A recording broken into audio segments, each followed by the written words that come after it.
আজকে আমি বানিয়ে দেখাবো পালং শাকের তরকারি কুচো চিংড়ি দিয়ে। সেই জন্য আমি কুচো চিংড়ি নিয়ে নিয়েছি। এর মধ্যে দিয়ে দেবো নুন হলুদ মাখিয়ে নেব। নিয়ে এটাকে লাল লাল করে প্রথমে ভেজে নিতে হবে। তার জন্য একটা কড়াই বসিয়ে গ্যাসের ওপর গ্যাসটা জ্বালিয়ে দিলাম। তারপরে কিছুটা সর্ষের তেল দিয়ে দেবো। কড়াটা গরম হয়ে গেছে। এবারে চিংড়ি মাছগুলো ভেজে ফেলবো। আর এখানে তরকারিটার জন্য মূলো, বেগুন, আলু আর পালং শাক কেটে ধুয়ে রেখেছি আগে থেকে। আর দিয়ে নিয়েছি টমেটো একটা কুচি আর একটা পেঁয়াজ কুচি, কাঁচা লঙ্কা চেরা। এই দিয়ে দিলাম 5 ফোড়ন তেলের মধ্যে।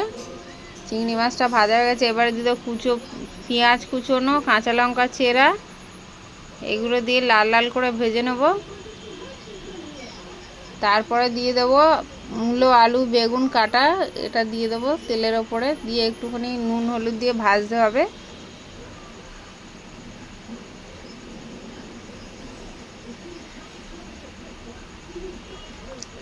নুনটা স্কিপ করে গেছি, নুনটা দেওয়া হয়ে গেছে। আপনারা নিজেদের স্বাদ মতো নুন দিয়ে নেবেন। আলু বেগুনটা ভাজা হয়ে গেছে। এবার টমেটো কুচিটা দিয়ে দিলাম।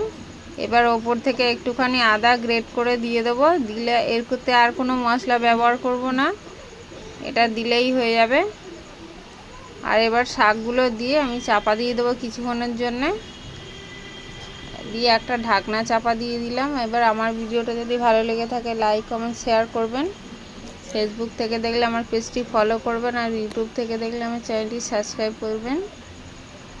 এবারে শাকটা রেডি হয়ে গেছে। চিংড়ি মাছ আর ধনেপাতা ছড়িয়ে দিলাম ওপর থেকে নেড়ে ছেড়ে। এবার নামিয়ে নেব। দেখুন কত সুন্দর মাখা মাখা একটা তরকারি রেডি হয়ে গেছে।